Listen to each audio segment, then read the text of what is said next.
Welcome to our delayed Monday, October 16th Education Committee and Supplementary Regular Board Meeting.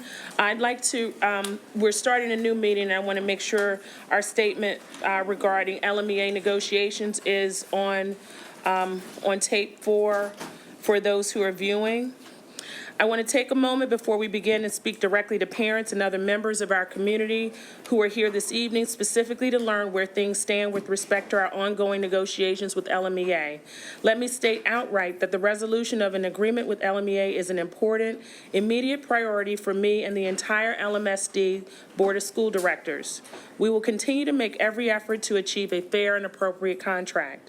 I know many of you are here tonight to express support for our teachers and staff. We also support our teachers and staff. In fact, most of my board colleagues currently have students who attend our schools.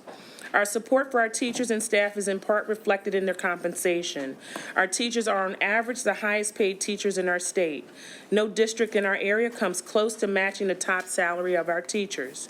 So yes, we value our teachers and we're in court fighting for the ability to be able to pay them and continue the programs that make people want to live here and send their children to our schools. Our support staff are also highly compensated, and all LMEA members receive excellent health and retirement benefits.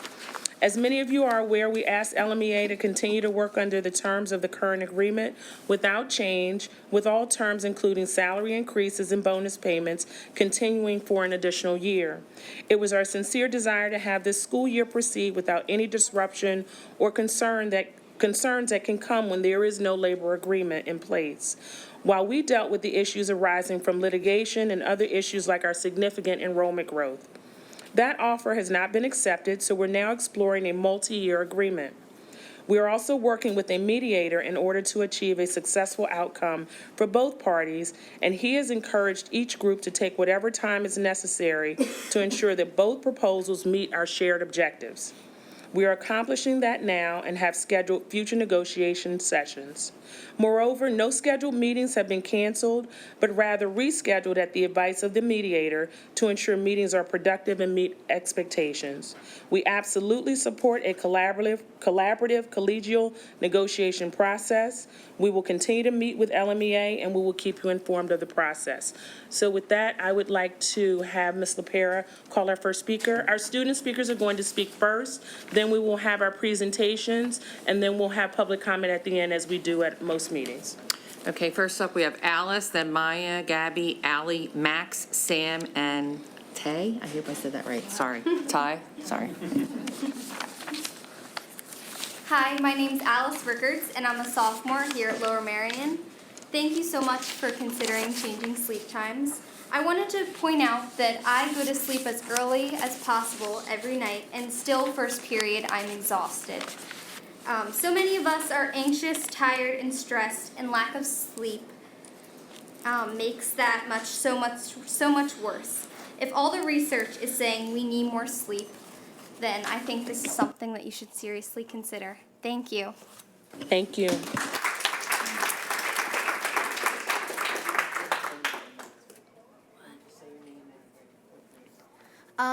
I'm Maya Taylor. I am in 7th grade at Welsh Valley, and I just wanted to say that, when I wake up in the mornings, I am exhausted. I can barely drag myself out of bed. Even, by the time I get to school, I am still, slowly walking through the halls. It's just really hard to focus in the mornings because it's so tiring. I have soccer practice after school, so I don't get home till 6:15. By that time, I have to eat dinner, do my homework, and by the time I get ready for bed, it's around 9:30, 9:45, and it's just really hard to get sleep. And thanks for considering that we should make sleep times earlier later. Thank you. Hi, I'm Gabby Gamberg. I'm in 8th grade at Welsh Valley, and I would just like to say, please change the start times of school. It's so hard to get out of bed in the morning, and even when you do get out of bed, if you are a minute late to school, it doesn't only affect first period, it affects your whole entire day and what you can do and like what you can comprehend. And it's just so much better if people can get more sleep. Thank you so much for considering this. Thank you. Hi, I'm Allie Dunleavy. I'm a 9th grader at LM, and it's currently a half an hour past my bedtime. I go to bed at 8:30 every single night so I can get 8 hours of sleep because I get up at 5:45 to go to high school every morning. And lucky for me, I have all my electives and like easy classes in the morning, but I feel bad for those kids who are taking Algebra 2, pre-calc, calculus at 7:30 every morning. How are you supposed to focus? How are you supposed to do well on tests? How are you supposed to understand the notes? How are you supposed to comprehend it enough to go home and do it for homework for 3 hours a night? Also, thanks. Also, I run cross country, so I don't get home till 6 o'clock every night. I go to bed at 8:30. That gives me 2.5 hours to eat dinner, shower, and do those 3 hours of math homework that I don't understand because I didn't get to pay attention in class because I was so worried about the sleep I didn't have. And if you do the math, which I have because I think about this a lot, if you just take like 7 to 10 minutes off every class period, we get an extra hour of sleep in the morning. And honestly, it makes all the difference. Like, that extra hour could mean that I get an A instead of a B on my test. That extra hour could mean that I actually understand what a proof is, because I still don't. And that extra hour could mean so much to all these kids, and all you have to do is switch the school start times. It's really not that hard. Just please. Thank you for considering. Thank you.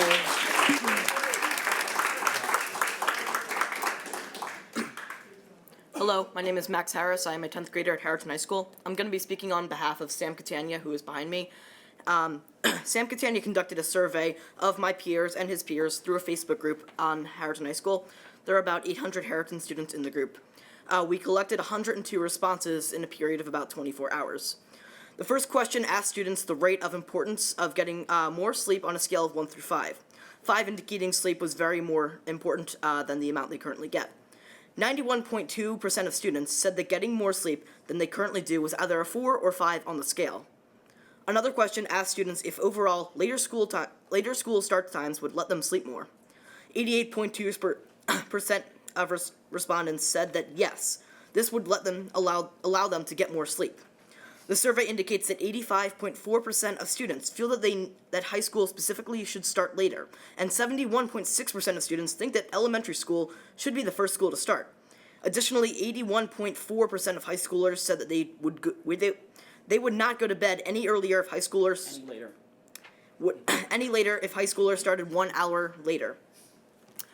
I feel that school starting later is a very, very well-nourished topic because it would help a lot of us. Thank you. I apologize for filibustering. I'd now like to talk about some conclusions. I'm Sam Catania. I'm a 10th grade student at Harrington High School. I'd now like to talk about some conclusions I made from these data. These conclusions are my opinion of how the data should be interpreted, and they do not necessarily represent my actual opinions on the topic. I think it's pretty clear that overall students feel that more sleep is needed and that they believe later start times will help. The primary concern expressed by students in their non-binary comments was that making the school day start later would give them less time for homework, extracurriculars, and sports. Lack of time for the things students care about most, is a very valid concern. Many students wrote in the form that it's unreasonable to make high school start as late as elementary school currently does, but the order of elementary school, then high school, then middle school would probably be the most effective, as the survey found in other questions. The order would give high schoolers the extra sleep they need without cutting into after-school activities majorly. Some students also wrote that with the additional rest, they would likely be more productive, and so homework might take less time. Additionally, earlier start times for elementary school would allow working parents to have less trouble getting their kids off to school, while there would be no problems created for older students who are much more self-sufficient in the morning on their own. Logistical concerns were also mentioned by the students who opposed the shift, and those for the shift responded by pointing out that a student's health is the first priority and comes first over logistical challenges. Even though there is a lot of consensus among students, the survey against the students against the shift wrote significantly stronger arguments in the free response area of the survey than those for, meaning that they felt more passion and likely were more well-versed on the subject. All students are not necessarily informed on all research relating to the topic, and thus the overall student opinion should be taken with partial consideration. Regardless, any changes to the start time should be tested before adopted, probably in the last month of school, after seniors are gone and AP and IB exams have finished. This is the way other LMSD programs like Lunch and Learn in the high schools have been tested, in fact, in the past before being put into effect. Finally, in the interest of transparency, if anyone would like to see my raw data collected in the survey, please talk to me after this meeting concludes, or if I'm going home to go get some sleep. You can email me, Sam Catania, that's, yeah, I'll make it available publicly. I can go into more depth about the responses, how I am able to prove mathematically that the survey is representative of the student population, and how it meets optimal sample size. I will also make student comments received on this issue available anonymously. Thank you for your time. Thank you.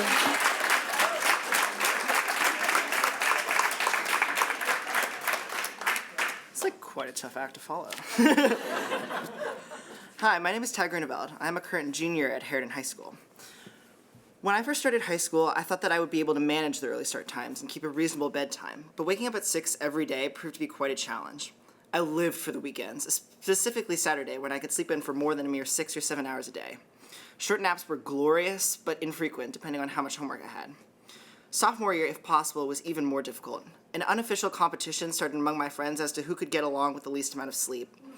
It was harder to concentrate, stay awake during classes, focus while studying, do homework for longer periods of time. I frequently slept through my alarm in the morning. Now, I've only been a junior for a month, but I can already foresee sleep deprivation in the near future. Naps are more frequent. I sometimes exchange studying for tests or doing work for a solid hour of sleep.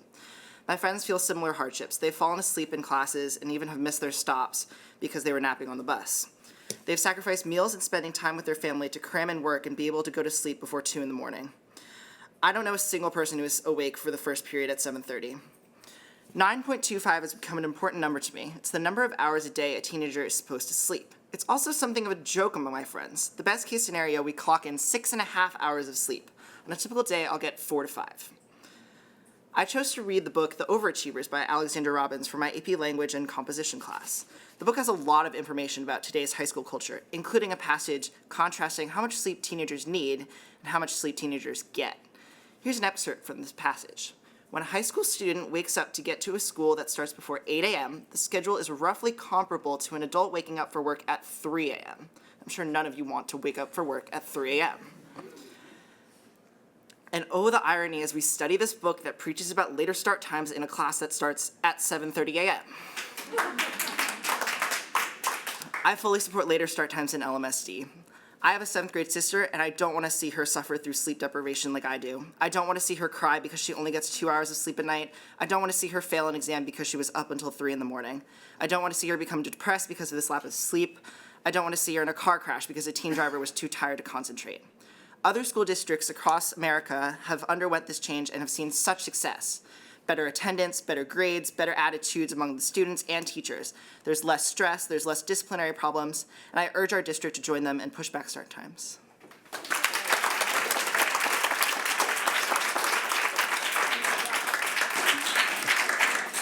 Thank you to our students. It takes a lot of courage to stand in front of not just a body of your peers, but a body of adults and speak your truth. So we appreciate you taking the time to share your thoughts around sleep times. And so we'll move now to the presentation. Mr. Copeland? At the curriculum committee of the board, we had a number of presentations. They just happened to fall on Dr. Paul. So we're going to ask her to take us through them again. Maybe a little faster this time. That's okay. Good evening. The first presentation that I have to share with you this evening is a brief introduction to the evaluation of the academic support programs. This is the evaluation we're embarking on this fall, and I'd like to take you briefly through the framework, the purpose and the framework for the evaluation, as well as the specific programs that will be the subject of the evaluation this year. So the purpose of evaluating the academic support services in our district is really about making judicious choices about the way that we allocate the resources, allocate and organize the resources that we have available to us within the district, the way that we're allocating them for students who struggle academically. The approach that we will be using is the evaluation rubrics approach. This is an approach that's been championed by Jane Davidson. And the approach really is very effective in terms of synthesizing a broad scope of evidence across multiple data points, bringing it together and synthesizing it in a way that helps the decision makers to make judgments about the object of the evaluation. Just much like you would create a rubric when assessing a student product, where you set up the criteria ahead of time and you look at what would be considered, you know, a 1, a 2, a 3, or whatever your scale might be, you do the same thing with the evaluation rubric. You set your criteria up ahead of time to align with the questions that you are trying to answer with your evaluation. And after you have that framework in place, you collect your data, you bring the evidence together with a team of people, and you collaboratively complete the rubrics to then come together on consensus around a judgment about the program that's being evaluated. So the expected outcomes of this evaluation are that after each of the programs go through this process, we'll be able to make one of 4 decisions about the program. The first decision could be that we should continue the program as it is currently implemented. The second decision would be to further expand the program so that we can bring promising practices to scale. The third decision might be to refine the program, put some new things in place, and continue to monitor the program. And the final outcome might be that we choose to discontinue that specific program as a result of the evaluation. There are 4 questions that are pivotal to the work of this evaluation. They center around program effectiveness, program quality, singularity of purpose, and cost versus benefit. I'd like to talk about each one briefly. For program effectiveness, we're looking at how effective the program is in achieving the desired outcomes for the intended population of students. So what are we hoping to achieve with this work? And who are we hoping to focus on with this work? Are we doing it? The second one is program equality. To what degree do equally qualified students have access to this particular academic support across the district, no matter what school building you belong to?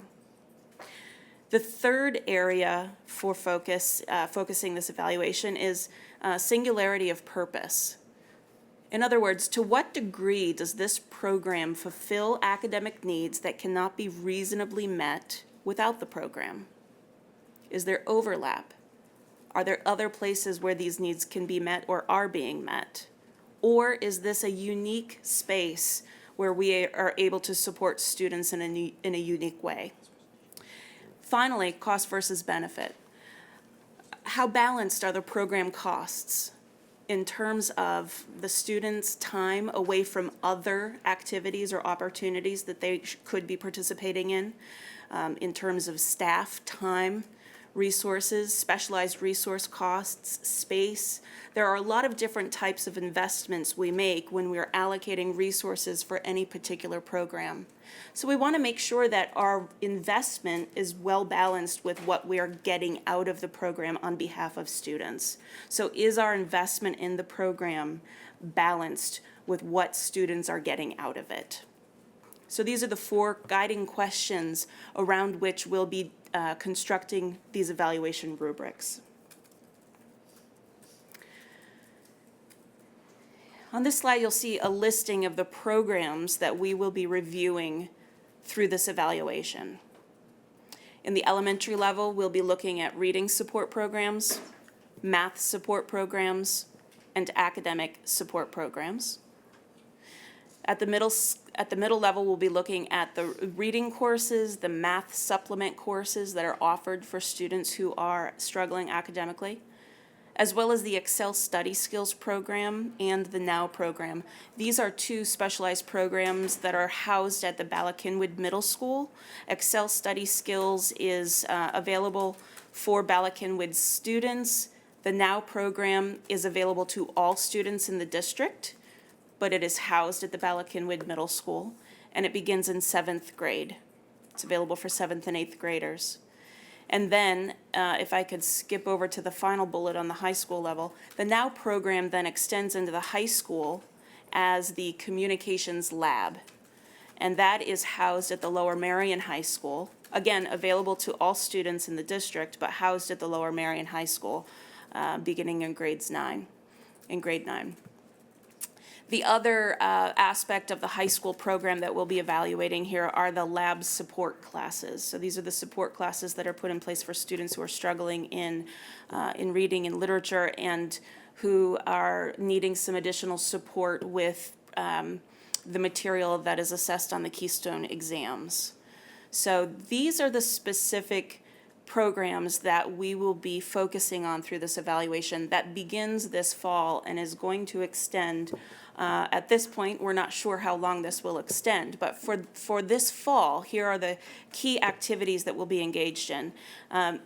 Number one, we'll be developing those evaluation rubrics. The administrative team will come together around those 4 questions, those 4 guiding questions, and set up our criteria ahead of time regarding what the evidence might look like and what types of evidence would lead to which types of conclusions about the program.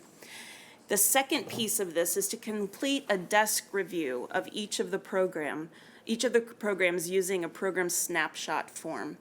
This is my internal procedure for basically being able to describe the program in a comprehensive way.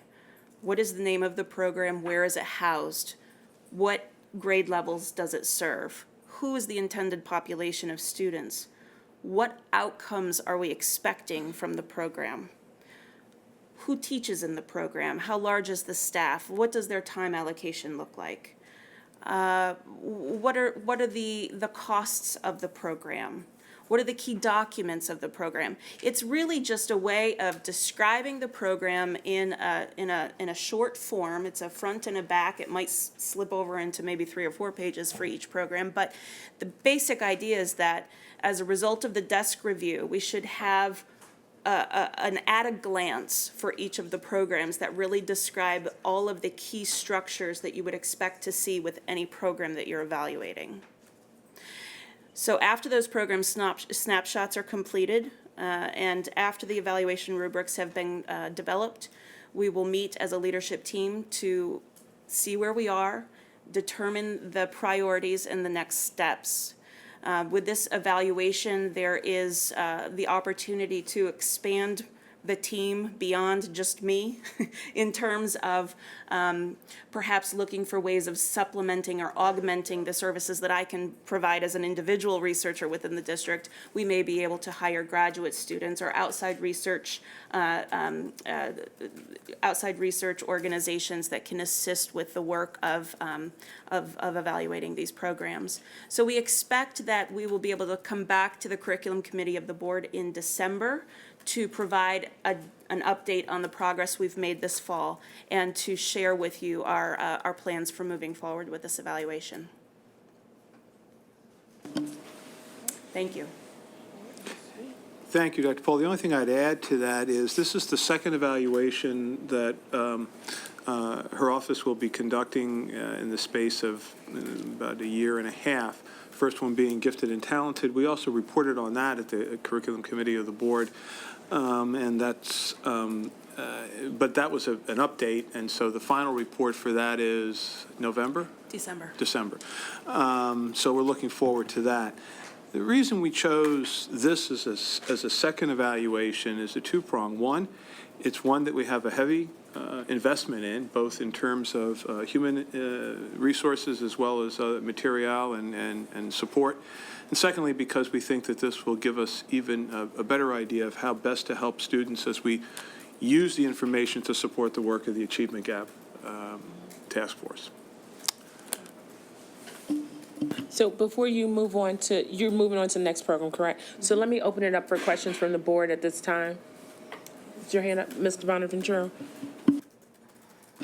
Thank you, Dr. Paul. Just a couple quick questions. First, I think this is an awesome thing to be doing right now. We want to, in addition to, it's good to just review programs, we want to make sure that we're fresh and that the stuff that the curriculum that we're using and the approaches that we're taking are on top of the latest research. And, these might have been great programs at the time they were implemented and may have grown stale. So I think it's great that we're looking at them to determine whether that's the case or not. So I think this is great. I do have one question. You talked about cost-benefit analysis, or, the cost versus, how balanced the program costs are. While I think that's extremely important, it's hard to articulate what your expectations are. Have you given thought to how you're going to do that? I mean, are you going to look at a per pupil cost, or are you looking at, program costs versus points on a test, or like how, do you have any sense how you're going to evaluate that? Yeah, there's some frameworks that have been promoted through the the Institute for Educational Sciences at the federal level. They have put out some really nice materials quite recently about different models for conducting a cost-benefit analysis for educational programs. So as a leadership team, when we're developing those rubrics, those evaluation rubrics, that is one of those rubrics. We'll be examining those different methodologies suggested by IES and selecting the one that's going to be best for our purposes.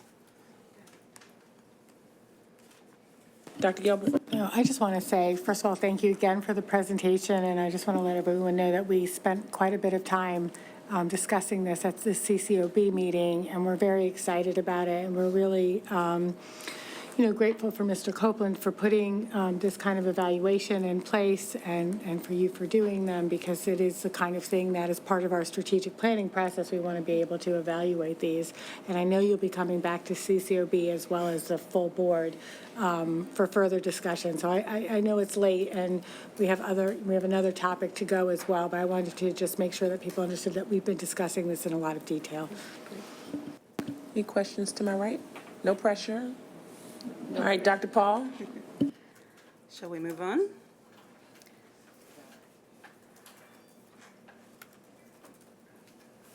How do I go to the next one? Most people use Mac. Do you use a Mac?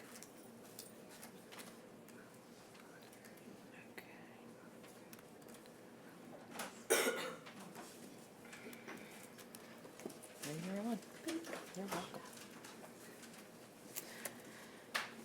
My next and final topic for the evening is to provide you an update from the committee that has been working on behalf of All Forward, our strategic plan. This is a research and development committee. We've been examining the logistics, the research and the logistics around the topic of adolescent sleep and school start times. So this is a representation of where this committee has been. And at the end of the presentation, we'll be showing you where we would like to go in the future as well. So it's looking back, gathering some information, providing you with some preliminary information that we've gathered, and then sharing with you some recommendations and some actions that we're currently undertaking to continue to explore this topic of adolescent sleep and the possibility of changing school start times. So I'm going to present to you in 4 sections. The first section is just a description of the committee. Since December, we have met 5 times, including this past week, actually, about 4 days ago. We had our most recent meeting. And the committee is really comprised of administrators from across the school district who can help to tease out the logistical information and the impacts that changing school start time would have on the district as a system. And so we have So far, we've reviewed lots of documents and resources from the Interschool Council's Sleep and School Start Time Committee. This was work that the Interschool Committee went through about the year 2014, 2015, maybe a little bit longer. It was a group of parents who were concerned about the sleep deprivation among adolescents and wanted to explore this idea of modifying our school start time. And so they did a lot of work. They interviewed many people across the district, community members. They brought together their findings into a report and presented it back to the district. They also worked collaboratively with the district to bring in an expert speaker, Judith Owens, who is an expert in the science of sleep. And so we reviewed the presentation, which is still available on the website. We reviewed the materials from the Interschool Council Sleep and School Start Time Committee. And they also had conducted a study, a survey study of high schoolers in the school district at that time. Very good reply rate from the high school students. And this committee did share with us the data from that study. So that was very good information for us to kick off our work. We then reviewed the academic research and the literature around this topic of adolescent sleep and school start time. We collected information based on other schools' experiences. This is through presentations, talking with others, viewing information online, collected it in a lot of different ways. And then we really dove very deeply into the collection of data that is about our specific context here in Lower Merion. So that would include transportation information, athletic schedules, comparisons of school bell schedules in the region, administrative perspectives on the implications of new daily schedules, et cetera, et cetera. So lots of the logistical information we've been gathering, collecting, organizing, and we are continuing to do that even as we speak. And then finally, you'll see that we've developed this adolescent sleep and school start time information brief. That is the document that is available within the board docs. It's a 15-ish page document that really goes into much more depth than what I am able to provide to you here in this slideshow. This slideshow is just a high-level overview of the information that you'll find in that document.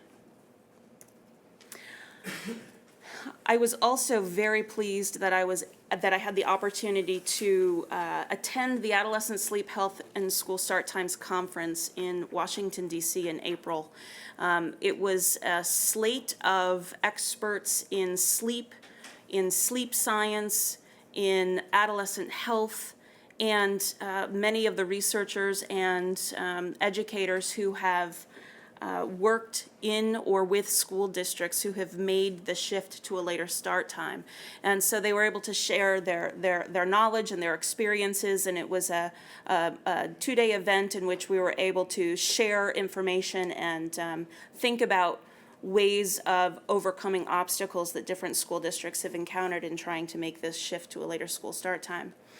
So I'll also mention that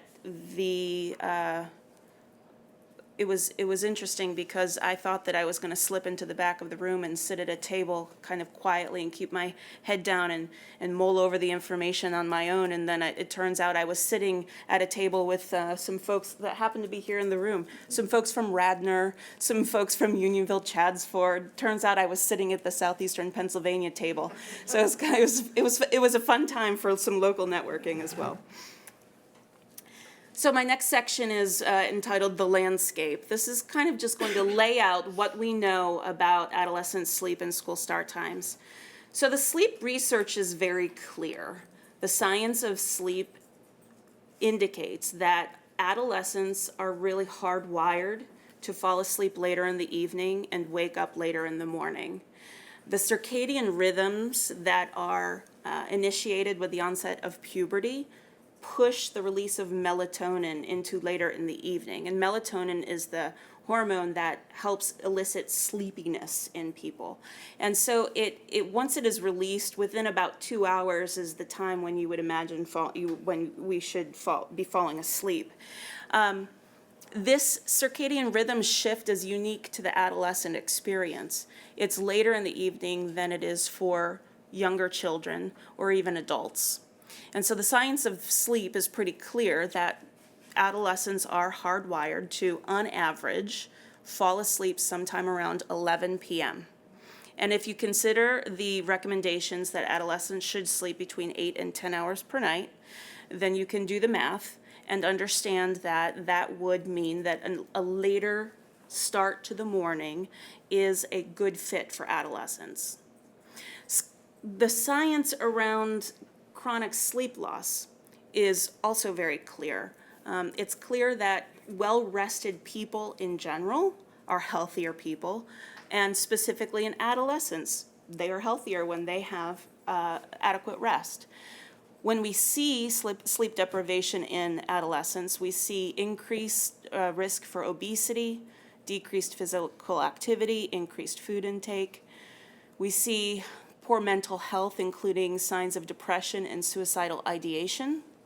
We see an increase in at-risk behaviors such as drug and alcohol use, bullying, violence toward others. We see increased injuries in general, and we also see an increase in motor vehicle accidents as a result of drowsy driving.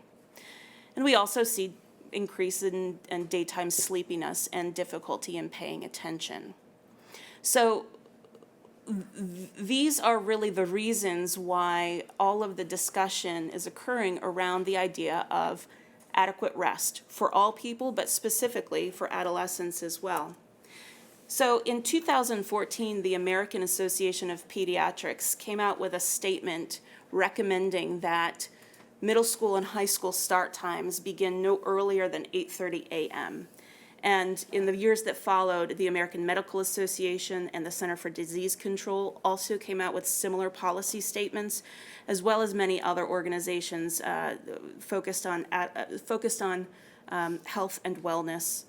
And it was largely, these statements were largely based on this sleep science, and the statistics around chronic sleep loss in adolescents. We also see a movement in the federal government toward advocating for better sleep health. In their initiative, Healthy People 2020, so every 10 years, the CDC and associated offices put together an agenda of the health and wellness topics that they would like to support and they would like to see improvements within the next decade. And so for the Healthy People 2020 initiative, the Office of Disease Prevention and Health Promotion chose, as one of their 42 goals, chose to focus on sleep health. And within that sleep health goal, there were 4 objectives, one of which was focused on adolescents. And so their goal is, by 2020, they'd like to increase the proportion of students in grades 9 through 12 who get sufficient sleep. And according to the CDC, only about 30% of high school students nationwide get adequate sleep, which is defined as 8 hours or more on a school night. So on with the landscape. There is an organization called Start School Later, and it is really a grassroots organization. It's a national advocacy group that promotes healthy school start times for adolescents. This happens to be one of the co-sponsors of the conference that I attended in Washington, D.C. Their website, I would encourage you to explore their website. Lots of resources and information about the issue of healthy sleep and school start time. They also have a research wiki that they are constantly updating, and I'm an educational researcher. I approach things as a skeptic, and so when I'm examining the information posted on their research wiki, I'm looking to see whether or not it seems biased in any way, and I'm happy to report that it does feel and look like a very balanced representation of any of the research that is coming out on this topic. It's very comprehensive, and so I would recommend that as a very good resource to examine all of the individual research studies regarding this topic. The other thing that I'll mention is the Regional Adolescent Sleep Needs Coalition. This is a regional group of parents and school board members and school administrators from many of the surrounding school districts in our area. They meet monthly in Radnor. Many of a good number of people that regularly attend these meetings do come out of Lower Merion. And the object of these meetings is to come together to discuss the activities that have been happening in different school districts and to come together to discuss their common interest in supporting sleep health and healthy school start times. So you can see there is a link to the website where you can get more information about their group. So continuing the conversation of the landscape, now into a research review. Now, when reviewing research from my position, I'm looking to find common findings across multiple research studies. Individual research studies can be very, very informative, but they are not always generalizable. It depends on the design of the research.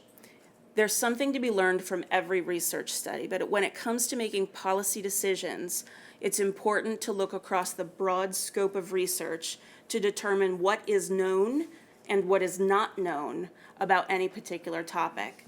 So when I'm looking for a research review, and specifically here I was looking at the research around how adolescent sleep intersects with school start time.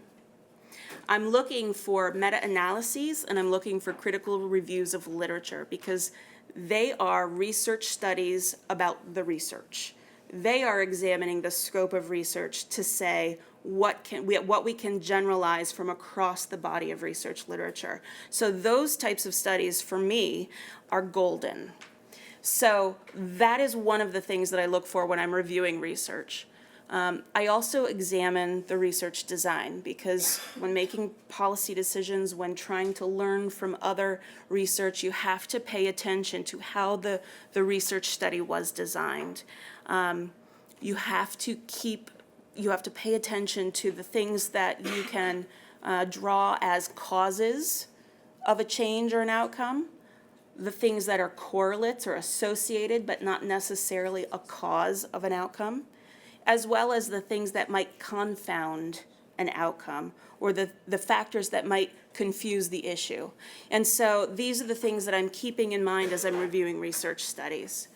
And then I also have a set of guidelines in my mind, guiding questions. Is the article or the report peer-reviewed? And that's not to say that if it's not peer-reviewed, it's not important, but these are just things to keep in mind so I can contextualize the findings that I'm reading about.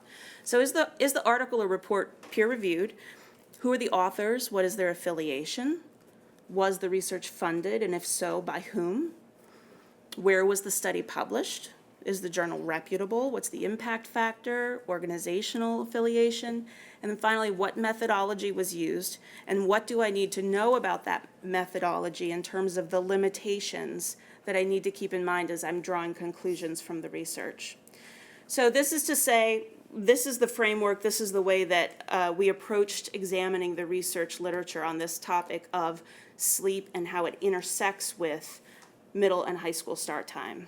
Okay, so there are two key studies that I want to share with you because they were meta-analyses and or literature reviews. They looked across the whole scope of research literature.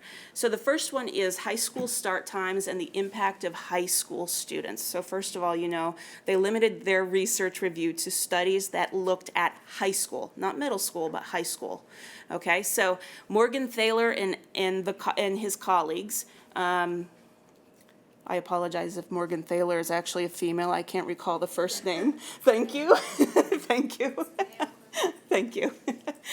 In 2016, published this study on behalf of the National Healthy Sleep Awareness Project, which is an initiative that was co-sponsored by the Centers for Disease Control and Prevention, the American Academy of Sleep Medicine, and the Sleep Research Society. And this was published in the Journal of Clinical Sleep Medicine, a reputable, very reputable journal.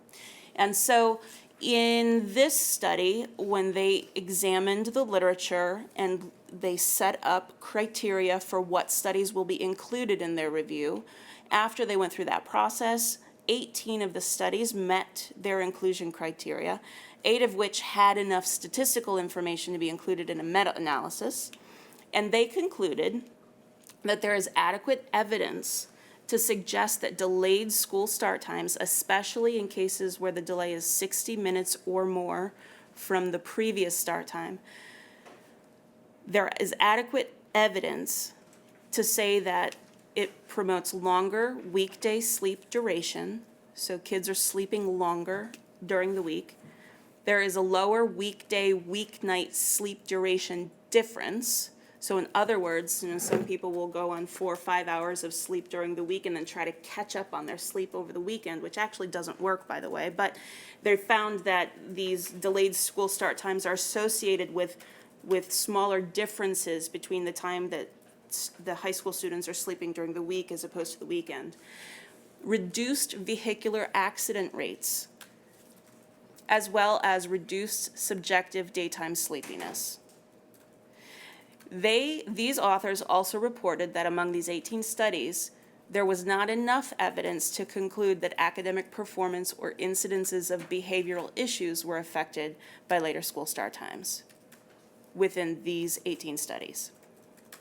Okay, so the next key piece of literature is this review of literature, which had a bit more of an expansive criteria for inclusion. So this was Wheaton, Chapman, and Croft, also published in 2016. They are affiliated with the Center for Disease Control and Prevention, and this was published in the Journal of School Health. They found some very similar things to the Morgenthaler study that we just reviewed. But they also found some additional benefits to delaying school start times. So they had 38 studies that were included in their literature review. And by the way, they have a very nice table at the back of their article that details every single study and details about the studies. They found that later school start times correspond to longer weeknight sleep duration, as with the other study, improved attendance, less tardiness, less falling asleep in class, fewer motor vehicle accidents, and they found better academic performance among their studies that they reviewed, although they did say that the association may be relatively weak and not universal. So that is the landscape of the research that is available on, or was available as of 2016, on the intersection of sleep and school start time. Now, there are many other studies that we could look at. They would be individual studies. And as I said, I like to look at those that are reviews of the research. But there are many other research studies that we could look at and take into consideration. Now I want to talk to you about some of the strategies that other districts have used when they were making the shift to a later start time. At the conference that I attended in DC, many of the experts who've gone through this, there were board members and community members and people who have undergone this change in their school districts. They stress that it's important to give yourself some lead time before making the decision. They recommended at least 10 to 12 months.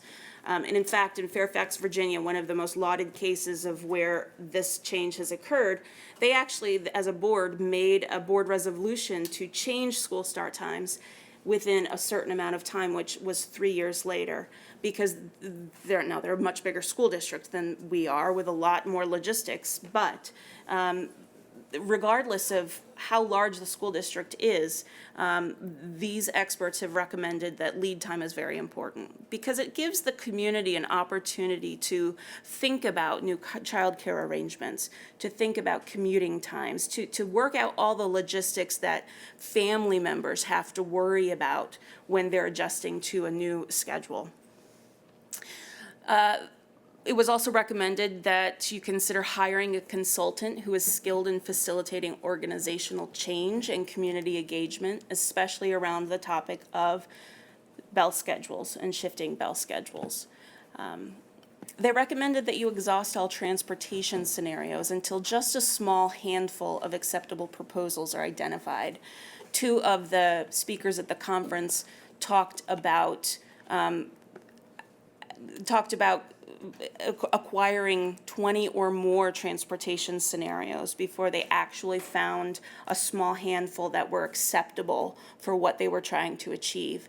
And then the 3 or 4 acceptable proposals were the ones that they moved on for extended discussion. And then also consider creative solutions to the problems that affect sleep health. I mean, changing school start time is one solution. There are also other solutions that could complement a shift in school start time, such as changing the homework requirements, making sure that we're not overburdening students with lengthy homework every night that's keeping them from their bedtimes. Some school districts have moved to reducing the length of time that athletics are able to practice or extracurriculars are able to hold meetings so that students are getting home at a reasonable hour. You heard from some students earlier in the meeting that as a result of their extracurriculars, they weren't getting home until 6:15 or later. So if we push that to a later start time, that would just mean they're getting home later. So a solution for that is to shrink the amount of time that teams are practicing or that activities are holding meetings. Some places have introduced online learning options during the first period. Some places have added an additional tier to their schedule, especially in the elementary levels, so that you can have a fleet of buses that's taking the first set of elementary students to school and then going back around and then taking the second set of elementary students to school. So that is a creative solution to saving on transportation. Now again, these are just some individual strategies that different school districts have used. They may or may not work here, but there's things that should be on the table for consideration. The other thing we need to think about are the unexpected challenges that you would encounter anytime you make an organizational change like this. There are always going to be things that pop up that you could not anticipate or expect, even with the best planning. And so examples, and I only give these examples as as preparation for thinking about preparing for creative problem solving around these unexpected challenges. So, for example, in Greenwich, Connecticut, which just shifted this year, they're finding that for some reason their bus ridership increased, and they hadn't prepared for that. So then they needed to find some new buses, and then the length of commuting time on buses has been longer for some districts. They're reporting with the new traffic patterns. They hadn't expected that the length of time that a student would be on the bus is actually longer. Now, in some cases, it might be shorter as well. So that's not something that you can necessarily plan for. Elementary students in Montgomery County, Maryland, they're reporting in these elementary schools that the elementary students are too tired by the end of the day, which started later. They shifted elementary school start times to later, I think 9:15 and 9:45 actually. So by the time the kids get to the afternoon hours, they've really kind of reached their limit in terms of alertness. Other things like parents suddenly dropping their students off way before you would expect, and so having to staff some of the library or the gymnasium because parents are dropping their kids off later than we would expect because they need to get to work. And then in Little Elm, Texas, I found this interesting.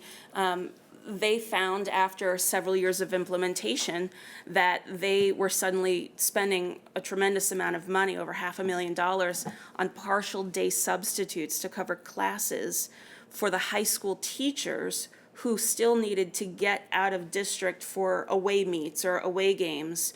And so they were missing more of their instructional day and putting in for partial day substitutes, which ended up being much more of a cost to the district than they expected, as well as an instructional cost for the students who no longer had their teachers there. So again, I'm not trying to say that these are the things that will happen here, but they're just examples of the things that could occur and just a warning to be prepared for some creative problem solving should you make this decision to shift. Section 3, this is where I talk about our context specifically. Now, a lot of this information is not going to be new to you, but this is a list of what we as a committee thought these are the main sets of information that you're going to need in order to make a decision, or the things that you need to consider, the logistical, contextual things that need to be considered when discussing school start time. So transportation, as we know, we have a 3-tier busing system, and most of our buses are reported to be at maximum capacity already. Our school district transports students to about 120 public, private, and independent schools each and every day. Our private school shuttle system operates during the first tier. And that's important because if we were to do a switch, which would be switching high school and elementary school bell schedules, that would mean our elementary schools would be riding during the first tier, which is currently when we have our private school and independent school students riding, which could mean that our Lmsd elementary school students could be riding on the bus at the same time as high school students that attend private school. That's a possibility. Something to keep in mind when thinking about transportation scenarios. We also know from the transportation study that was done this past spring that there are limited possibilities for parking our buses, for staging our buses, and for those transfer points. So we have some true constraints when it comes to thinking through new transportation scenarios. So these are things to keep in mind. In terms of athletics and extracurricular activities, as you know, we belong to the Central Athletic League, which operates on a schedule that accommodates the current schedules, which are much earlier. In the document, you'll find a table that provides the bell schedules for each of the high schools in the Central Athletic League. And you'll see that we're actually one of the schools, we're one of the districts that starts later compared with the other schools in the Central Athletic League, which I found pretty interesting. So we have to consider the fact that as our athletes are leaving for out-of-district games or meets, they may be missing more instructional time because they would have to leave at a point in the day that's earlier in terms of the instructional day because we've shifted everything to later in the day. We also would need to think very carefully about accommodating our shared spaces. For example, the gymnasium here in this building is a shared space where multiple sports, multiple teams are scheduling practices and different events. And so as we move our school start time and our end time to later in the day, that would mean there's less time during the evening to accommodate multiple teams using a shared space. So those are logistical details to think about. We also need to consider the athletic events that would be happening outdoors in the darkness and the fields that would require lighting, including Arnold Field, but also including our baseball and softball fields as well as other fields at the high school and the middle school level that would be starting and ending during times of darkness. In terms of traffic, we are a very heavily trafficked school district. And so obviously any change in our bell schedule is going to impact the Philadelphia metro region in terms of traffic for the people who are commuting from and through our school district. Childcare and other family arrangements is also another big category when making the change, and so we would need to work closely with MELC, which is one of our major providers of after-school care, before and after-school care, and make sure that we have plans in place for those accommodations. And then another big item to think about is the student drivers. The reduced vehicular accidents with the later start times is a key issue. And so while we do provide transportation to 100% of our students, we do have some high school students who do choose to drive.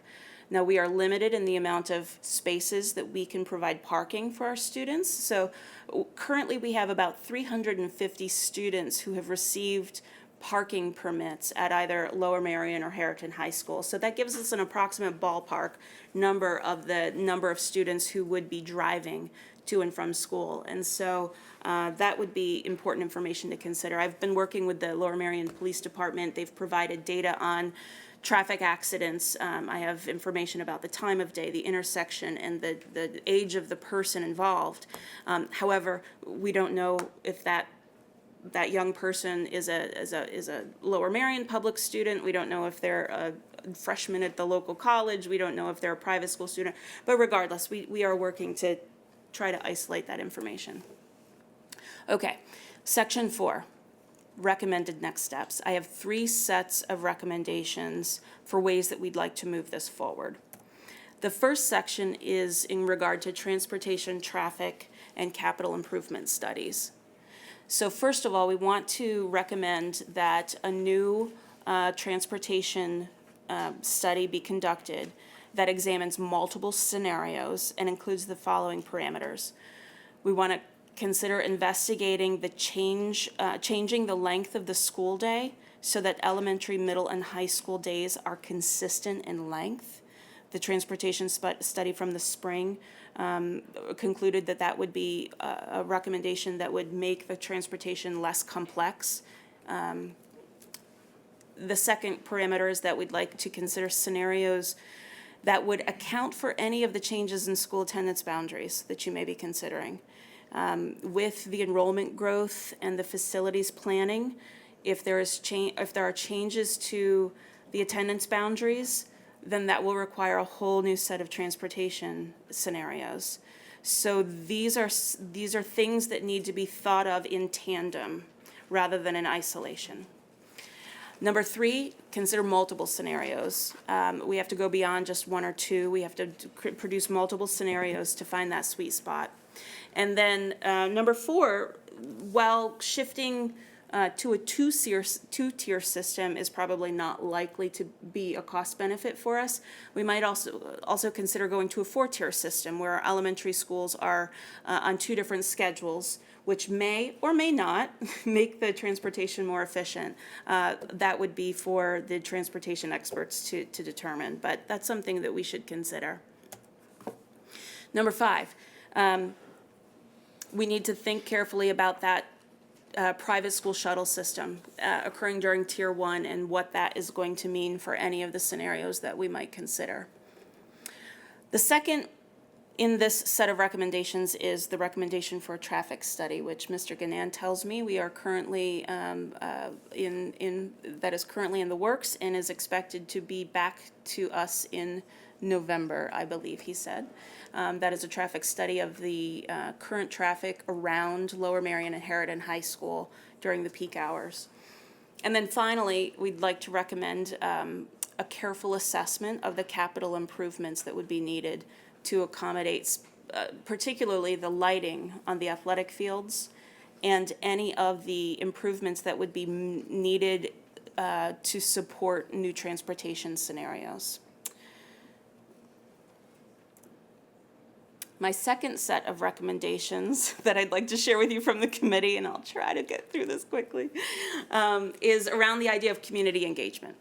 And we already have, so I'll report that in this past week we had our 5th meeting as a committee, and we broke into 3 work groups. And one of the work groups is working specifically on this topic of community engagement. And the goal really is to generate meaningful dialogue around this conversation. First, we want to educate the community on the science of sleep and adolescence and the effects of sleep deprivation and strategies that parents and our youth can use to help promote better sleep habits, such as no screen time after a certain time at night, locking your phones out of your bedroom, and other strategies that have been known to be helpful for promoting good sleep health. We also want to, another goal is to assess the potential impacts that maybe we haven't thought of. So get out there, start talking with our parents, talking with our community members to see if we can get a really comprehensive list of the things that they are thinking about when considering the idea of a new schedule. So key strategies here. We'd like to do some focus groups with folks. We'd like to gather some baseline data. We are currently already beginning that process. And those baseline data would just give us more information about the sleep habits of our middle schoolers and high schoolers, as well as provide a nice baseline. If we do make the change, then we have a pre set of data, and then we could have a post set of data to see what kinds of improvements we've actually made. We're considering the idea of community outreach through a survey, and we're also working on putting together a community seminar with a panel discussion of some of our local resources. We have tremendous resources in our community, including many of the sleep scientists who are part of this research. And so why not ask them to come in and help us put together a community education program where we can talk about sleep deprivation and strategies for promoting healthy sleep habits. Finally, we would like to recommend that we take a really close look at 2 sets of policies and practices. First, around homework, and second, around extracurricular policies and practices. In particular, with homework, we'd like to see there be a provision of guidelines that teachers can look to when they're assigning group work that might take place outside of school. We'd like to see teachers avoiding submission deadlines that occur after 9 p.m. When you're teaching online or when you're expecting an electronic submission, it's very easy to say it's due at 11:59 p.m., which makes sense, like from a calendar point of view, but not necessarily from a healthy sleep point of view. And then finally, we've already started working on this, but some continued efforts around coordinating homework, project, and exam schedules so that students aren't bombarded with multiple assignments, multiple tests at the same time. All with the idea and the intention of reducing that burden of time in the evenings devoted toward homework. Finally, extracurricular policies and practices. It is recommended that there be 10 to 11 hours between the end of an official school function and the beginning of the next school day. So we could think about putting some parameters in place around how late in the evening our extracurricular activities and athletic events and other school-sponsored events may occur. And finally, we could consider reducing the length of time that students are spending in athletic practices and the extracurricular activities and meetings that they're participating in. Again, with the idea of reducing the burden of time that's happening in the evening outside of school, which is then affecting the time of the day when students can hit the hay. Questions?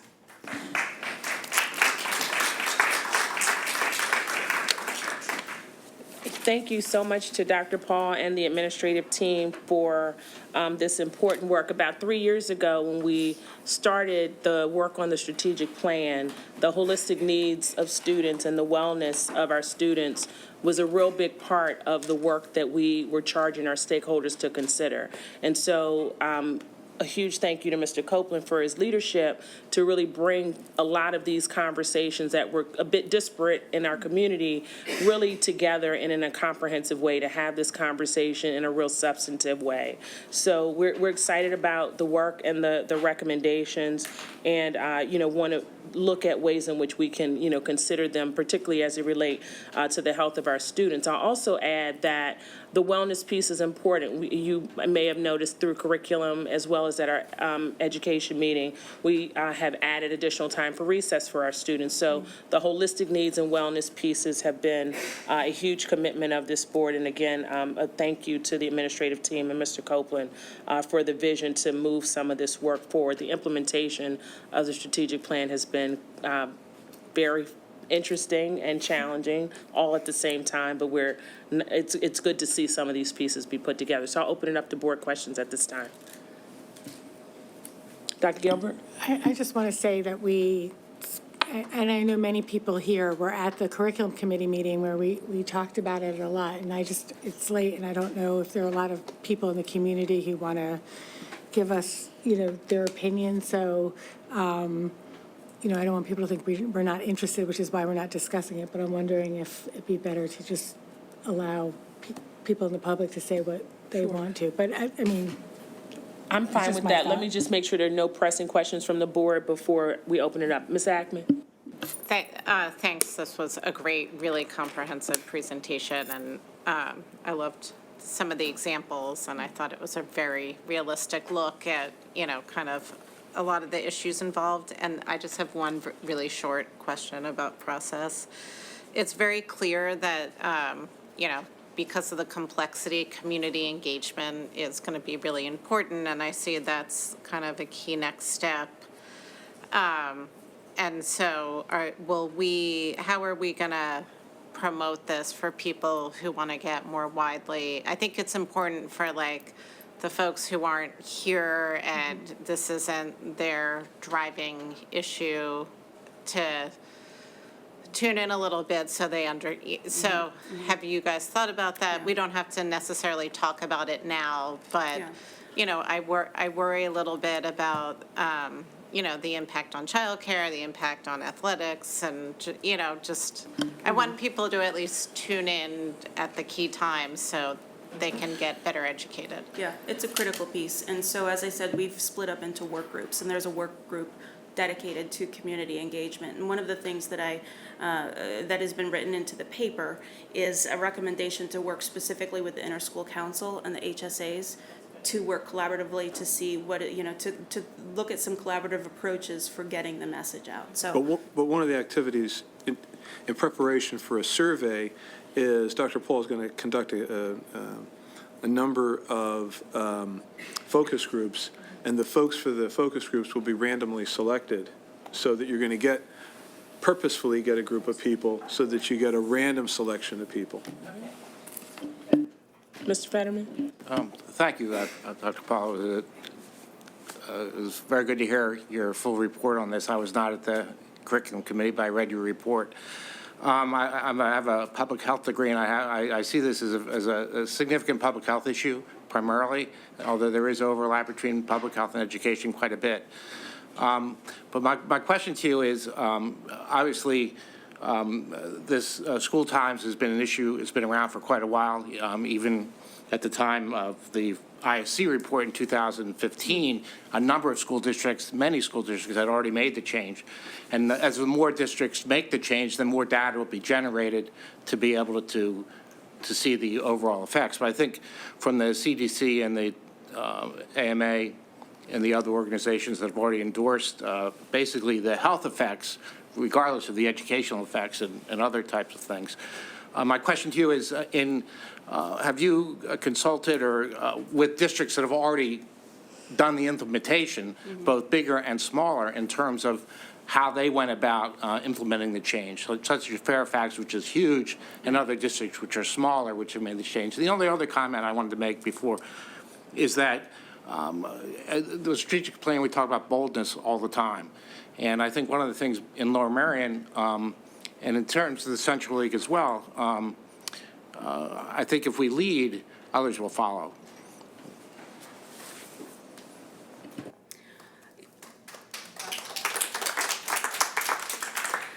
in terms of consulting with other districts, yeah. So one of the pieces is, you know, we can find accounts of that within some of the published literature. And we can find accounts of that if you're just doing some Google searches, right? There's a nice listing of case examples on the Start School Later website. And we've actually gone through those systematically, and we found, unfortunately, that a number of those links were not working, or some of the information in the database was not an accurate reflection of what we're finding on the public school website to date at this time. So we're working through the details of that to really find some school districts who are somewhat similar to ours. I think some of the challenges that we have here that are unique to some of, among some of the other schools that have done this, are that we've got the 3-tier system. We bus to private school student for private school students. So there are some challenges in finding the districts who are somewhat like ours.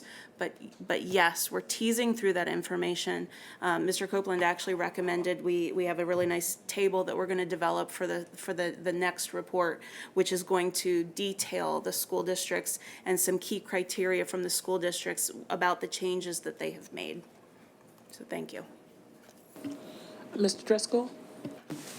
Thank you for this report. I am terribly sorry to be a naysayer and throw some, but I do want to make 2 comments on this. First and foremost, the high school start time is now at this moment before traditional rush hour. So most of our driving workers are waiting, bless you, just a little bit longer, leaving the house later than. I say that because unfortunately we have 2 large developments going in right in this neighborhood. The Maybrook Estates are going to be right down by Wynwood train station. I don't believe they're open yet, but they're going to open soon if people aren't. Road? On Penn Road, yes. They opened. Township is also approving 110 apartment buildings at Suburban Square. Now, the good news, I'm sorry? Apartments in one building. They would have to be really small. So, but I do want to comment that when I went to a zoning commission, we were apparently a very good township because only 75% of us drive. The other 25% of us take mass transit. But if we're adding 300, 400 apartments within a half mile of this location, the township is adding 300 cars in this location. And I would like to figure out how to work better with the township on this stuff, but it's kind of, the genie, at least at Maybrook, is out of that bottle. I think Suburban Square is coming, but at least right here, and as they approve more apartment buildings, we can talk about enrollment. You know, most of us take Lancaster and Montgomery Avenue, so I'm very, very concerned that the township is not looking at us when they make these decisions at all, and now we have to react to it, and I'm not sure how that's going to work. Sorry. The only thing I was going to say is that I don't know that we can do a sort of a regression analysis on drivers from the traffic study, but perhaps they can. One of Dr. Paul's tasks is find districts like us who are suburban districts, singularly so inclined, and have a three-tier system, and let me know how they managed it. And that's her task right now, so that we can take a look at that. Then we can add the rest of the complexities on top of it. Please. Thank you for the presentation, twice. I don't really have a question as much as a request. If it's possible for your group to think about what a timeline would look like for making these decisions, and what do we need to know, and how many hours of people's time we're going to use along the way. I know a lot of us would like to do this, but are concerned about pulling the staff in 5 different directions at the same time, and we have a whole lot going on in this district right now. So if there's a way to estimate, you know, we're going to need to have 5 meetings over this 6-month period, and all of that, sort of lay it out so that we can think about the resources, the human resources that we need to accomplish this. I think it would be helpful. Okay, anybody else? Okay, so we'll open it up to public comment now, Ms. LaPera. We have, I'm sorry, it's really hard. I think it might be Indian, but I'm not sure. Yeah, it's me. Okay. Kathy Schran, Cheryl Masterman, Barnes, Birk, Rachel Metz. And if you could give us your name and generally where you reside in the district. Also, if you're interested in providing public comment, would you please sign in now so we can close the list? Please.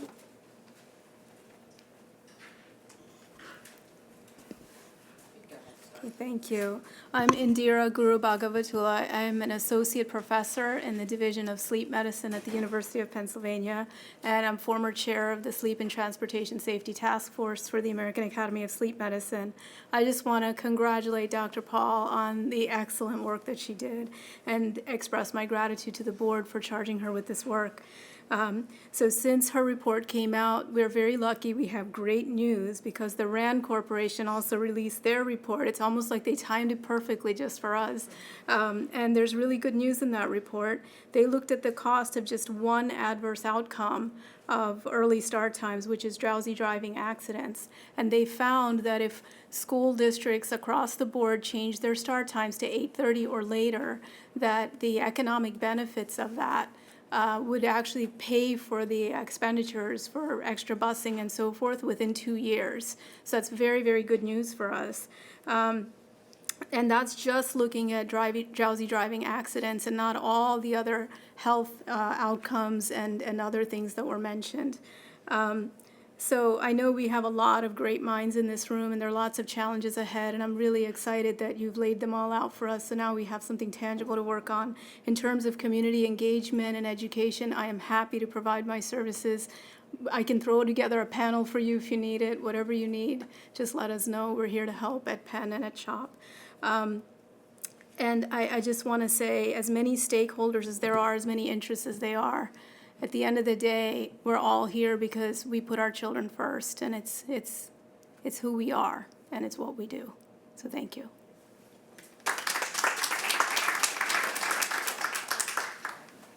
I'm Kathy Schran. I have a 10th grader at Harriton. I'm also a professor at Penn, and I teach a class called Evaluating Evidence. And I'd like to talk about this landscape section of the report that talks about the benefits of starting school later. The first paragraph talks a little bit, discusses the health and mental health benefits, but it reads like a laundry list of items with suicidal thoughts and depression and mental health sort of just listed out in a way that I don't think will be convincing to engage the community. There were 3, 4, plus RAND and other organizations who did significant literature reviews by experts in sleep, that's all they do, who did analyses of all this research and came up with a lot of data before they made their policy recommendations. Those were not made willy-nilly. And I think all you need to do is start your parent engagement with a paragraph that says the evidence is incontrovertible. All of these organizations spent years looking at the data and determined that we should do this. I think the meta-analysis is going to be misleading for most parents. If you think about what meta-analysis means, to most people, they would think overarching, broad analysis of the literature. That's how parents are going to read this. And in the first page, in the landscape, there's a very prominent paragraph with a quote from the literature. That's the first quote to a cited academic study. And it says that the quality of the evidence is weak. So parents are going to read meta-analysis, evidence weak, and they're going to miss the point. A meta-analysis is a statistical procedure. In order to do that statistical procedure, you have to limit yourself to which papers you can look at. There are only 8 studies that look at academic performance. 2 are boarding schools, one's a middle school. They don't fit our situation at all. I would ignore that entire section of the report because the meta-analysis, I think, will make people think that the evidence is weak. What that statement says, what that quote says, is that the quality of the evidence is weak. They only have 8 observations. There's 0 power to detect anything there. That's why the evidence is weak. So I encourage you to rewrite that report in a way that will engage the community. And I think you have enough information now to act on this and actually have an implementation study rather than another feasibility study.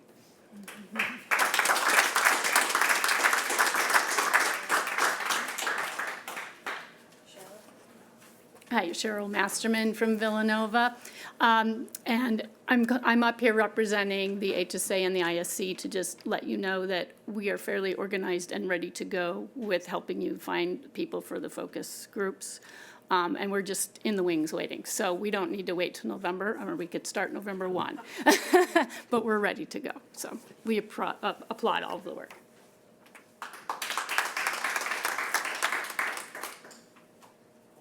Yeah. Oh, wait. I'm Rachel. Is that? Oh, should I? Your name is first, doesn't matter, I can change the number. All right, I'm just gonna go. All right, so my name is Rachel Metz. I graduated from Harriton in 2012. Had a wonderful education in Lower Merion, which prepared me well for college and for life. But one thing I lacked for sure was adequate sleep. This was before smartphones were ubiquitous, or at least before my brother and I got them, and also before Instagram, Snapchat, and many of the other social media sites of today became so popular. Even being organized and good at time management, the earliest I could get to bed in high school was 11 or 11:15. The reason I got inadequate sleep and was so tired during the day in school had everything to do with the early start time. 7 hours of sleep is not enough to focus properly and to learn as well as I should have, and many of my peers got significantly less sleep than I did, as some of the students said earlier. My brother went to sleep later than I did each night and woke up just 10 minutes before the bus came every day. Though he loved school and really was engaged in every class, he also fell asleep in class more times than I can count. The bus was so quiet each morning you could have heard a pin drop, whereas on mornings with the 2-hour delay, kids were talking animatedly on the bus. And in college, I got significantly more sleep than in high school, as most classes do not start before 9 a.m. and certainly the earliest is 8 a.m. I only recently learned that car crashes are the #1 cause of death in teens. I had no idea of the relationship between inadequate sleep and the number of teen car accidents, which is incredibly frightening. If my parents had known this in high school, I never would have been permitted to drive. Future Lower Merion and Harridan High School students will be safer and much more prepared to learn with later school start times. They deserve no less. Thank you.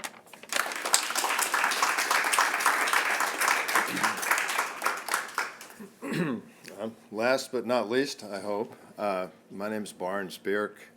I noted, without getting too political, that there was an interesting op-ed piece before the last national election pointing out that one of the major contenders for the presidency, who prevailed, exhibited what appeared to him to be symptoms of sleep deprivation. I'll leave it to you folks to decide whether there's any truth to that. I moved here about 2.5 years ago from a school district very similar in size and scope to this one, where the high schools, 3 high schools, start at 8:45 a.m. So after some discussions here, I called the athletic director, because sports seems to be one of the big factors here. I called the athletic director of that school district, and I said, how does that work? You're starting at 8:45 a.m., but you're playing, competing with schools and school districts that start earlier. I said, how does that work? She said, it works very well. We plan ahead, we have meetings, we schedule our competitions, and we work it out. So I think that's not a problem, and that is emblematic of the fact that these other districts that have made this switch, they're all surviving. They're doing fine. They made the switch and they're doing fine. So I think it's time to really start getting that, I haven't heard the word stakeholders, but get stakeholder input from the community. I think not only do you want to educate the public, but get their input. You'll get some good ideas, I think, from a lot of the public, and people have to have their say before a switch like this. I'd also point out that these big apartment developments are being put at train stations, the one in Wynwood, Ardmore. So one reason for that is for the public transportation. So I think, I know what you're thinking. You know you have to do it. How are we going to do it? Well, it's going to be fun. You're going to make a lot of new friends, and I think you could have a schedule to get it done this year and have the next, get it more or less worked out this year, have the following year to work out the details. So you have a whole, you could, in 2 years from now, you could be doing it. And finally, I'll just say that it's going to look really, really good on your resumes after you all work this out. Thank you very much.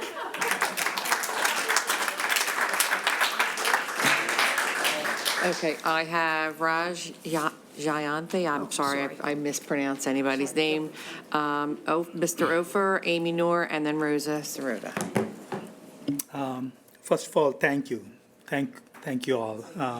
My name is Raj Jayanthi. Thank you. And I want to know. And where I want you to live, let you just know. generally where you reside in the district. Oh, I'm in, I have a kid in Harriton who's ninth grader. And I want to first let you know that I'm clear that you all have your heart in the right place. You want to do the right thing. And I'm clear about that. So I'm not here to tell you about science. There's enough science to put you to sleep or keep you up at night, whatever it is. I want to give you an idea. A typical morning, the alarm goes off. I wake up. I go straight to my daughter's room because I know in a Pavlovian reaction, she turned it off. So I go wake her up, and I yell at her, I'm not coming back again, wake up. And I leave. This is a typical morning, and I know that what she deals with. And she wakes up, skips breakfast sometimes, goes to school, and comes home like after all these activities, like, oh, I have this homework, that homework, a ton of homework. I'm not going to talk about the homework right now. And she's up till the last moment, goes to bed. I realize these kids are superhuman, really. I wouldn't survive this in my days. And colleges want 4 years of this. It used to be 12th grade. Now 4 years of this, they have to prove themselves. It's like Chinese water torture for them for 4 years. And next, did you qualify for the Olympics? Did you play at Carnegie Hall? Did you cure cancer? I mean, I'm not blaming colleges. This is competition. They have to do all that. So our kids have to do with all this stuff. And we try to manage their schedule tightly. Like, get up, time to do this, time to do this, and then off to bed. We manage them tightly. It's stressful for them, stressful for us, it's stressful everywhere. And my daughter says, my friends use coffee. And I had a conversation about winning the war and losing the battle about that. So I had that. And she told me there's some kids that get their parents manage their sleep with medication and their alert time with medication. And all we are saying here is changing sleep time by 30 minutes or so makes a huge difference without all that. We live in a community where people are really resourceful. We are fortunate to be in this community. People are extremely resourceful, extremely successful. So whatever difficulties that we think we have to deal with, I'm sure we can deal with it. Because in the end, it's coming. No matter how much we kick and scream, it is coming, either because somebody else changed it or we change it. Again, like I said, I know you'll make the right choice. I'm here to influence your thought, that's all.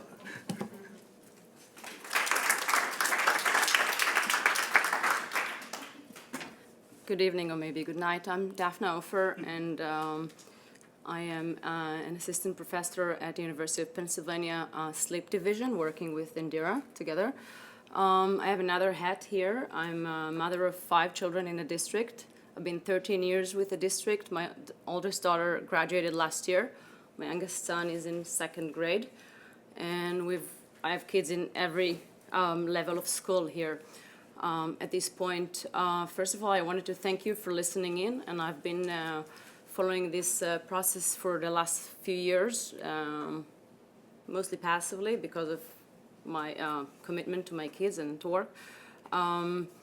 But I thought it's time to stand up. I always, and I wanted to thank Dr. Paul for her very thorough presentation.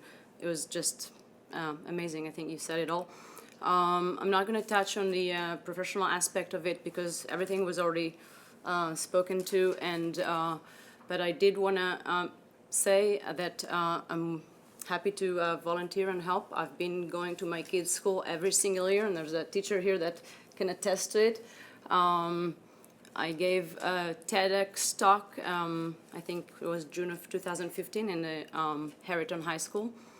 And I've been advocating for it and will be happy to help with the community engagement. So thank you all.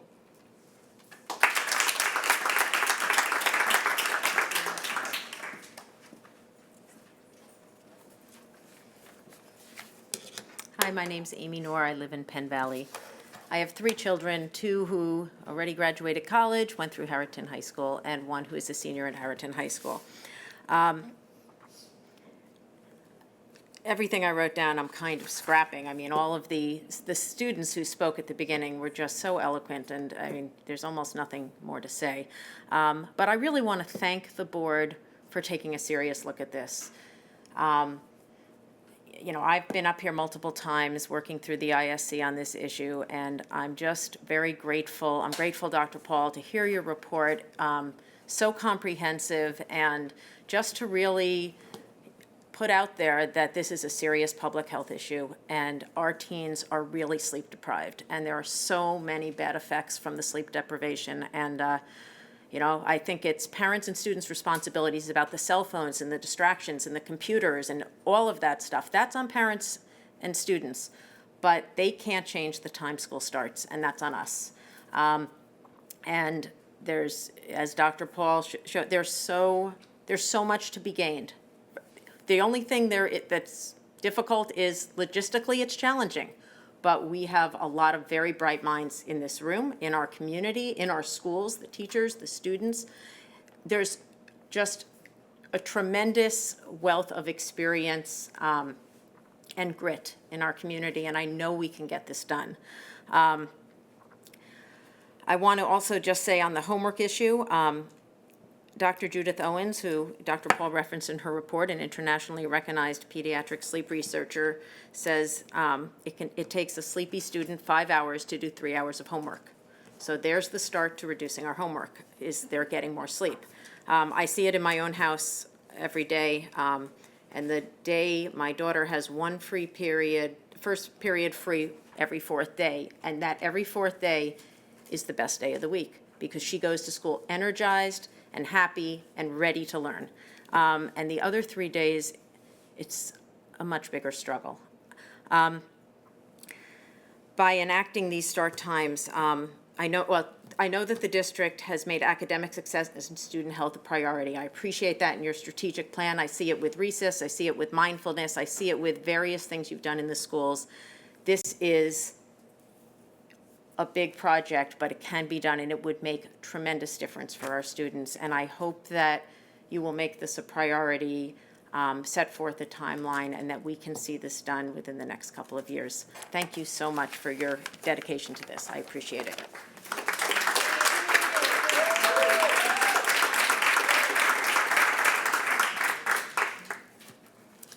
Rosa Cerrito, Lower Merion.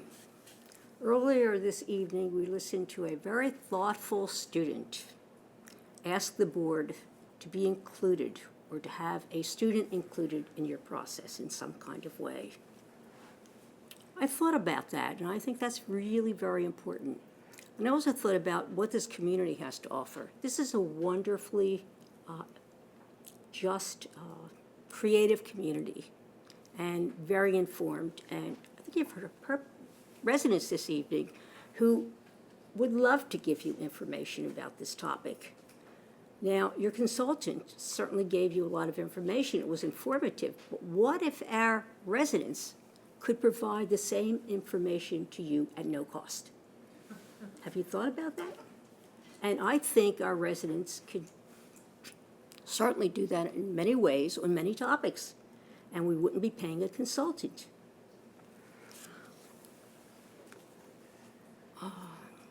I also wonder if we could include the students in this process. As you may remember, Harrison Meyer brought the students to this information about sleep deprivation to you earlier in the year. I bet a really creative teacher would love to include this topic in her curriculum and give this topic to her students to research and present to the board. Now, this way you include the community and you include the students. So I just wonder if that is, that would be interesting to you and that you think that would be inclusive. So I suggest that. I think it includes the residents and the students in a really active way in a topic the students and our community is really interested in. Thank you so much.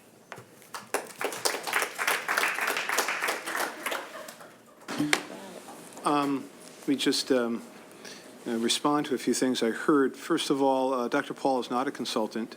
She's an employee of the school district. Her title is Special Assistant to the Superintendent for Program Evaluation.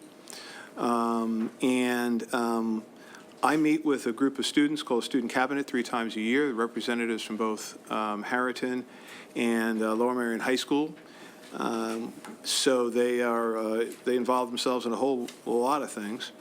And also one of the surveys that we're looking at is the Stanford University survey that high schools are using that gives us a baseline data on a plethora of different kinds of things. And so we're going to take a look at that.